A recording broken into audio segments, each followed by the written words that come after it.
एक लड़का सरहदें पार करने के बाद बहुत ज्यादा दूर चला जाता है, अपनों से दूर, अपने दोस्तों से दूर, अपने रिश्तेदारों से दूर। एक ऐसी जगह चला जाता है जहाँ की बोली, वहां का रहन सहन बिल्कुल अलग होता है, वहां का खान पान भी बिल्कुल अलग होता है। अब जब भी कोई उससे बातचीत करने की कोशिश करता था तो वो ऐसा लगता था जैसे कि अब वो बिल्कुल वो खोया हुआ है, किसी चीज को पाने की उसके अंदर हसरत है। बातचीत करते थे तो वो ज्यादातर मुस्कुरा कर बातें कर लिया करता था, लेकिन कम बोला करता था। अब जब भी वो कभी बोलता था तो जैसे हम किसी से बातचीत करेंगे कि क्या हो रहा है, तो वो पूछता था कि का है रहे हो भैया, ऐसा कुछ। तो जैसे सामने वाला ये कुछ बोलता सुनता था तो सामने वाले को हंसी आ जाती थी, क्योंकि उन दोनों की बोली में अंतर होती थी। जब किसी ने उससे पूछा कि क्या हो रहा है, तो वो जवाब देता था कि कछु ना हो रहा। इस तरह की भाषा जब बोलता था तो लोग उससे चटकारे लेते थे, हंसते थे, मस्ती किया करते थे, उसका मजाक उड़ाते थे। लेकिन उसकी एक तलाश थी, ऐसा लगता था जैसे वो कुछ ढूंढने की कोशिश कर रहा है। इसी बीच में कोई ऐसा व्यक्ति उससे टकरा जाता है जिस व्यक्ति को ये भाषा, ये बोल, ये चाल, ये रहन सहन पसंद नहीं आता, और वो यहाँ से सीधा थाने पहुंच जाता है और जाकर बताता है कि एक ऐसा व्यक्ति है जिसके बोलने चाले का तरीका बिल्कुल दूसरों से अलग है। आपको देखना चाहिए, तभी पता चलता है कि वो भारत का रहने वाला है और वो अपनी मोहब्बत से मिलने के लिए पाकिस्तान चला आया है। इस वजह से इस कहानी की चर्चा चारों तरफ फैल जाती है, दो मुल्कों के बीच में। अब चाहे वो सोशल मीडिया पर कुछ भी हो, फेसबुक, टेलीविजन, अखबार, सारी जगह फैल जाता है कि वो लड़का कैसे इंडिया से पाकिस्तान पहुंचा। आज की इस वीडियो के माध्यम से यही जानने की, समझने की कोशिश करेंगे कि वो लड़का कैसे पहुंचा और कैसे पकड़ा गया। आदाब, नमस्कार, सत श्री अकाल, अस्सलाम वालेकुम। मैं साजिया। आज की जो सच्ची घटना मैं आपको सुनाने जा रही हूँ, ये सच्ची घटना है पड़ोसी मुल्क पाकिस्तान का एक गांव है, पंजाब का ही एक जगह लगता है मंजी, बहारुद्दीन। दरअसल ये लाहौर से लगभग 240 किलोमीटर दूर है और थाना सदर मंजी बहाउद्दीन की जो एसएचओ होते हैं, जिनका नाम होता है अंजू शहजाद, उनका नाम होता है। 27 दिसंबर 2024 को इनके पास में एक व्यक्ति पहुंचता है, कहता है कि एक बड़ा घर है और बड़े घर में जो अमीर लोग रहते हैं वो वहां पर कुछ ऐसे भी आदमी हैं जिसको आपको देखना चाहिए। उनके बोलचाल, रंग ढंग बिल्कुल ही डिफरेंट है, अलग है। ऐसा लगता है जैसे कि वो यहाँ का रहने वाला नहीं है, वो शायद पाकिस्तान से कहीं अलग का रहने वाला है। शुरू में तो एसएचओ ने कहा कि तुम लोगों में शायद कोई गलतफहमी हुई है, लेकिन इस सूचना को गंभीरता से इसी वजह से नहीं लिया जाता।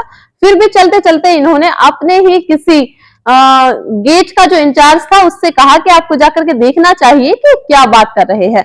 अब गेट का इंचार्ज उस घर में जाता है, जो एक बड़े आदमी का घर होता है, उसके यहाँ पर कई नौकर भी होते हैं।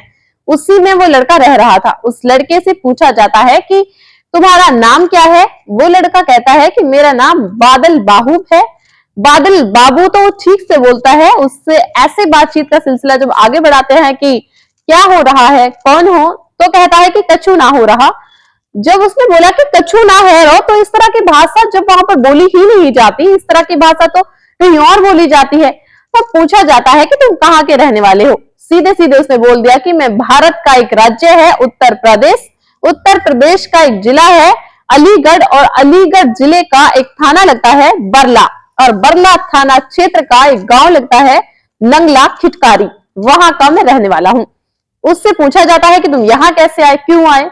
तो उसने अपनी जो कहानी बताना शुरू किया, अपने घर के बारे में, अपने परिवार के बारे में, कितने सदस्य हैं, माता पिता, भाई बहन, ये सब कितने लोग हैं, क्या करते हैं। तो उसने एक एक चीज का जवाब देना शुरू कर दिया। अब जवाब दे रहा था, तभी बात ये एसएचओ तक पहुंचती है। एसएचओ यानी कि अंजुम शहजाद, जिन्होंने किसी व्यक्ति को, किसी पुलिस के अधिकारी को भेजा था जानने के लिए कि क्या ये मुखबर की सूचना में दम है या नहीं है, या ये बेदम सूचना है। तो ये एसएचओ ने अपने ही एक मिलने वाले पत्रकार, जिनका नाम शहजाद मलिक होता है, उनसे कहते हैं कि इस तरह की सूचना है, इस तरह का कोई लड़का है जो यहाँ पर आया हुआ है, क्या आप पता कर सकते हैं, बात कर सकते हैं कि दिल्ली में या फिर कहीं और भारत के किसी हिस्से में आकर आपका कोई जानकार हो, तो उसे पता करके देखिए। अब उस शहजाद मलिक पत्रकार ने अपने ही दोस्त जो कि दिल्ली में रहते हैं, नाम उनका शकील अख्तर होता है, शकील अख्तर को वो फोन मिलाते हैं। कहते हैं कि यहाँ पर एक बादल बाबू नाम का एक लड़का है जो कि सरहद पार करके पाकिस्तान आ चुका है। क्या इसके बारे में कोई जानकारी मिल सकती है? उनको पूरा एड्रेस दिया जाता है। दरअसल अलीगढ़ का ये जो स्थानीय पत्रकार होता है वो पत्रकार थाना बरला के गांव नंगला किचकारी में पहुंच जाता है, ये जानने के लिए, ये पूछने के लिए कि आखिरकार बात क्या है। दरअसल वहां जब पता किया जाता है तो कृपाल सिंह नाम का एक व्यक्ति है जिसको 3 लड़के होते हैं, एक लड़की होती है। लड़की की बताई जाती है कि शादी हो चुकी है। पहले ये जो लड़का होता है जिसका नाम बादल बाबू होता है, ये दरअसल दूसरे नंबर का बेटा है। सेकंड नंबर का बेटा होता है जो कि अपने गांव से बहुत दूर यानी कि दिल्ली गया हुआ था, जो कि वहां की गांधी पार्क जो एरिया है, किसी फैक्ट्री में वो रेडीमेड गारमेंट्स का काम करता है। उसमें एक तरह से वो दर्जी का काम करता है। वहां उनका रहना सहना लगातार इसी तरह से चल ही रहा था।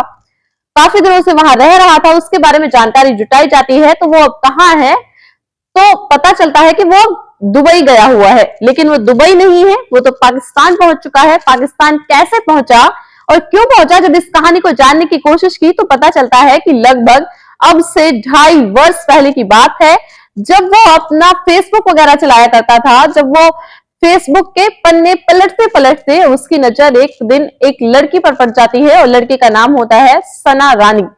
सना रानी के बारे में वो नहीं जानता था, वो कौन है, क्या है, कहां से है। वो दोनों एक दूसरे से बातचीत का सिलसिला शुरू कर देते हैं।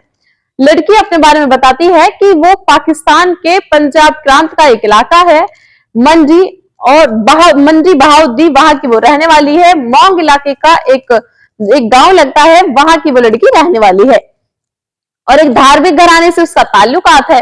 लड़का उससे बातचीत किया करता था, दोनों की बातचीत का सिलसिला बहुत ज्यादा होता था। लड़का लड़की को जब भी वक्त मिलता था दोनों एक दूसरे से अपने सुख की, दुख की, हंसी खुशी हर कुछ शेयर कर लिया करते थे। लेकिन इसी बीच में लड़के ने क्या सोचा कि क्यों ना लड़की को सरप्राइज दे दिया जाए, उससे मिला जाए, उससे बातचीत की जाए। तो आमने सामने होंगे तो कुछ और अलग ही बात होगी। अब जैसे ही बात मिलने की आती है तो उसने पाकिस्तान जाने का निर्णय ले लिया, उसने फैसला कर लिया। लेकिन पाकिस्तान जाने के लिए वीजा होना जरूरी है, पासपोर्ट होना जरूरी है। अब ना उसके पास में वीजा होता है, ना उसके पास में पासपोर्ट होता है। जैसे गदर फिल्म आई थी ना, सनी देओल वो कहता है कि अगर उसको वीजा नहीं मिलेगा, अगर उसको पासपोर्ट नहीं मिलेगा तो क्या वो पाकिस्तान नहीं जाएगा। कुछ बादल बाबू के दिमाग में भी इसी तरह की बात आती है और उसने सरहद पार करने की जो पहली कोशिश की तो पहली कोशिश में वो नाकाम हो जाता है। उसके बाद उसने फिर कुछ दिन के बाद में दूसरी कोशिश करता है, वो दूसरी कोशिश में भी वो नाकाम हो जाता है। लेकिन एक दिन अपने परिवार के पास में वो बैठा हुआ था, उनसे बातचीत कर रहा था। बुआ जी एक बात बताइए, मैं दुबई जाकर काम करूं और वहां से पैसे भेजूं तो घर की स्थिति तो बहुत अच्छी हो सकती है। दरअसल घर की स्थिति खराब है, गरीब लोग हैं, अपने हैंड टू माउथ यानी कि कमाना खाना, बस ये जिंदगी चल रही थी। बुआ ने कहा कि ये तो बहुत अच्छी बात है, लेकिन बुआ से बातचीत करते करते उसने कहा कि अगर मैं पाकिस्तान चला जाऊं तो कैसा रहेगा। तो बुआ कहती है कि तू पागल हो गया है, पाकिस्तान तू क्या करेगा। लेकिन बुआ को उसने पूरी कहानी नहीं बताई थी कि उसको सना नाम की लड़की से मोहब्बत हो गई है, फेसबुक से उससे मिलना होता है। बस बुआ से इतनी ही बात कहता है कि मुझे बस अगर वहां चला जाऊं तो क्या होगा, बस यहाँ बात खत्म हो जाती है। अब उसने निकलने का फैसला कर लिया। आखिरकार वो किसी तरकीब से सरहद पार कर जाता है और सरहद पार करने के बाद वो पाकिस्तान पहुंच जाता है।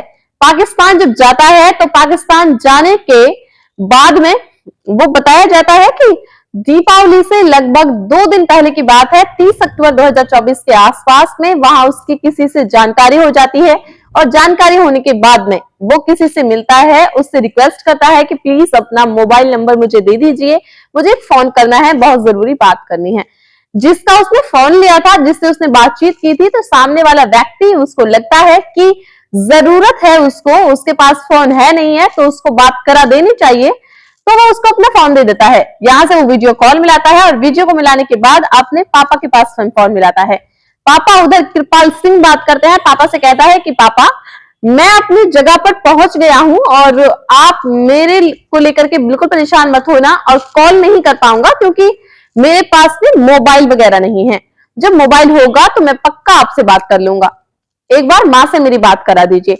वो भी माँ से बात करता है और माँ से जब बातचीत करता है तो माँ को बताता है कि माँ मैं दुबई आ गया हूँ अब तुम्हें परेशान होने की जरूरत नहीं है, चिंता मत करना, मैं खुद ही फोन कर लूंगा, तुम फोन वगैरह की कोशिश भी मत करना क्योंकि अब तुम्हारे पास में मेरी कॉल नहीं आएगी। अब ऐसे इस तरह का वो माँ से बात करता है, वक्त गुजरने लगता है, उस लड़की के पास में पहुंचता है, लेकिन लड़की उसको शायद छिटक देती है, उससे नाराज हो जाती है कि तुम्हें मैंने तो शादी का कोई वादा नहीं किया था, कोई कमिटमेंट नहीं की थी मैंने शादी को लेके, मैंने तो तुमसे नहीं कहा था कि तुम इंडिया से पाकिस्तान आ जाओ, मैं तुमसे शादी करना चाहूंगी। इस तरह से वो लड़का बहुत ज्यादा परेशान हो जाता है, उसे लगता है कि शायद दूसरी बार में मान जाएगी, तीसरी बार में मान जाएगी। इस तरह से वो भूखा प्यासा परेशान रहता है, किसी की उस पर नजर पड़ जाती है, जब उसे भूखा प्यासा देखते हैं तो कहते हैं कि एक बड़ा आदमी है, बड़े आदमी के यहाँ नौकर की जरूरत भी है, तुम्हें कोई ऐतराज नहीं हो तो तुम वहां जाकर के रह सकते हो। वहां जाने के बाद अब उसने रहना सहना वहां पे शुरू कर दिया, कम बोलता था, जब भी बात करता था मुस्कुरा करके बात किया करता था, धीरे से बोलता था ताकि कहीं उसकी आवाज, उसके बोलचाल किसी को पता ना चल जाए। वो भी जानता था कि वो जिस तरह से भारत से पाकिस्तान आया है, यदि किसी को पता चल गया तो शायद जाहिर सी बात है कि वो जेल जा सकता है। लेकिन इस तरह से ये दावा किया जाता है, ये बताया जाता है, अगर मीडिया की माने तो लगभग 2 महीने से वो पाकिस्तान के उस इलाके में रह रहा था और किसी पर उसकी नजर नहीं पड़ी कि वो कौन है, कहां से आया है, क्यों आया है।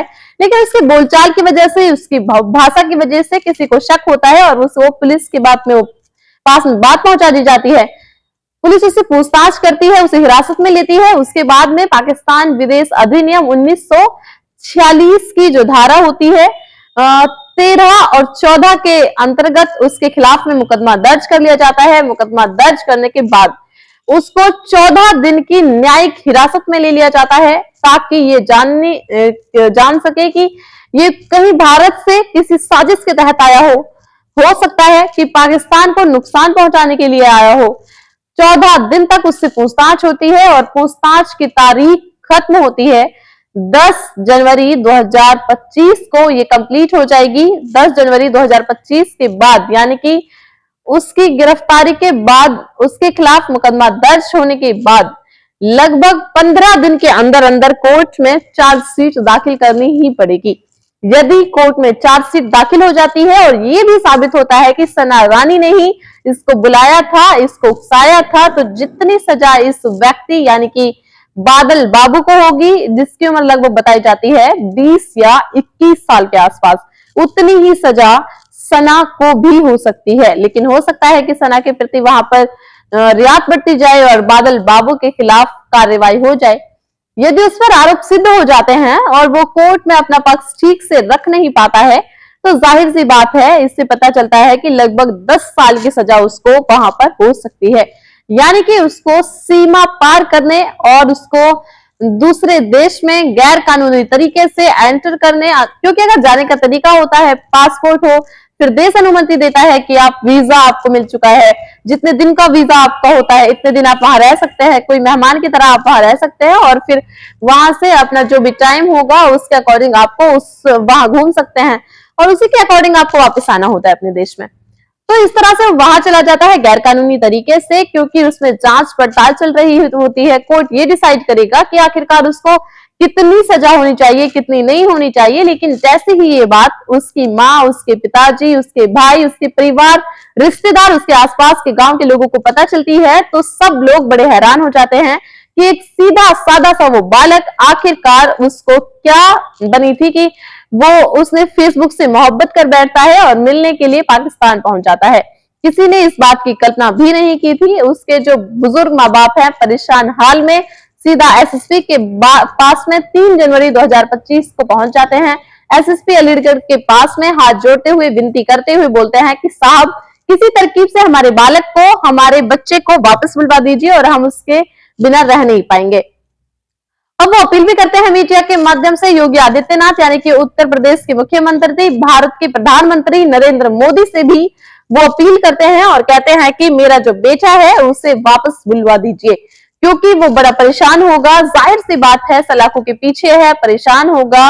जाहिर सी बात है पुलिस ने रिमांड पे लिया होगा तो उसके साथ वो 3rd डिग्री जैसी स्थिति भी उसके साथ पैदा हो गई होगी। हो सकता है मारपीट वगैरह हो भी गई हो, क्या होगा क्या नहीं होगा ये तो खैर वाकई सोचने वाली बात है, लेकिन जिस तरह से पिछले 2-3 मामले हुए हैं कुछ सालों में, एक मामला था इकरा जिवानी नाम की एक लड़की होती है जो कि पाकिस्तान की रहने वाली होती है, उसको उत्तर प्रदेश के प्रयागराज का रहने वाला एक लड़का होता है जिसका नाम होता है मुलायम सिंह यादव, जो कि बेंगलुरु में रह करके सुरक्षा कर्मी का काम करता था।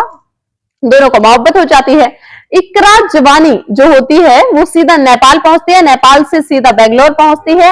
अब लड़का थोड़ा सांवला होता है, लड़की खूबसूरत होती है और इसकी खूबसूरती ही इसके लिए काल बन जाती है। अब लोग आसपास के पूछते हैं कि इतनी खूबसूरत लड़की तुम्हें कहाँ मिली।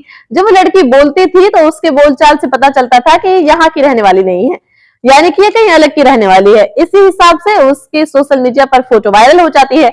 उस घर वाले डिमांड करने लग जाते हैं कि हालांकि भारत की तरफ से उस लड़की यानी कि इकरा जिवानी को वापस उसके घर उसके वतन भेज दिया जाता है। ऐसे ही उसके बाद में एक मामला सोशल मीडिया पर बहुत तेजी के साथ वायरल होता है। सीमा हैदर नाम की एक महिला जो कि पाकिस्तान में रहती थी सिंध प्रांत में, अब वहां से सीधा वो दुबई से सीधा नेपाल से वो अपने बच्चों को लेकर के 4 बच्चों को लेकर के उत्तर प्रदेश के जिला गौतम बुद्ध नगर के जबोपुरा के रहने वाले सचिन मीना से वो मोहब्बत कर बैठती है फेसबुक के जरिए। उसी के साथ में लगभग 1-1.5 महीने या उससे कहीं ज्यादा बड़ी खामोशी के साथ में रह रहे थे, लेकिन किसी ने मुखबरी की और नोएडा पुलिस तक बात पहुंच जाती है। पुलिस उन्हें गिरफ्तार कर लेती है। अभी फिलहाल मामला कोर्ट में विचाराधीन चल रहा है कि वो महिला यहाँ रहेगी नहीं रहेगी या वापस पाकिस्तान जाएगी, आई डोंट नो। तो ऐसे एक और मामला होता है, जयपुर के रहने वाले एक लड़की होती है जिसका नाम अंजू होता है, आपने सुना भी होगा। अंजू को पाकिस्तान के रहने वाले एक व्यक्ति जिसका नाम नसरुल्लाह होता है उससे मोहब्बत हो जाती है और वो सीधा सीमा पार करती है और यानी कि वो जाती है, वो एक लीगल तरीके से वीजा प्राप्त करती है। वीजा प्राप्त करने के बाद सीधा पाकिस्तान पहुंचती है और नसरुल्लाह से वो निकाह भी कर लेती है। निकाह करने के बाद कुछ दिन बाद जब तक उससे उसकी वैलिडिटी होती है तब तक वो वहां रहती है। उसके बाद में फिर वो दोबारा से भारत वापस आ जाती है। लेकिन ये जो कहानी है सना रानी की साथ ही बादल बाबू की, ये कहानी कुछ ऐसी होती है कि उन कहानियों से बिल्कुल अलग है, बिल्कुल डिफरेंट है। उन कहानियों में मोहब्बत थी, एक दूसरे के लिए बनने बेचने वाली बात थी, लेकिन यहाँ जो बादल बाबू है वो एक तरफा मोहब्बत के चक्कर में पाकिस्तान जाकर के खुद को इतना बुरी तरह से फंसा देता है कि वो कभी शायद वापस आ भी पाएंगे या नहीं आ पाएंगे, इसके बारे में तो कुछ कह नहीं सकते। लेकिन उसके माँ बाप बहुत ज्यादा परेशान हैं, बहुत ज्यादा मायूस हैं। देखिए पाकिस्तान के ऑफिसर्स अगर इस वीडियो को देख रहे हैं तो हम अपनी वीडियो के माध्यम से यही अपील करेंगे कि वो नादान था, वो पहुंच गया है, उसको वापस भेज दें, उसको माफ कर दें, क्योंकि उसके माँ बाप उसके परिवार के वो लोग बहुत ज्यादा परेशान है उसको लेके।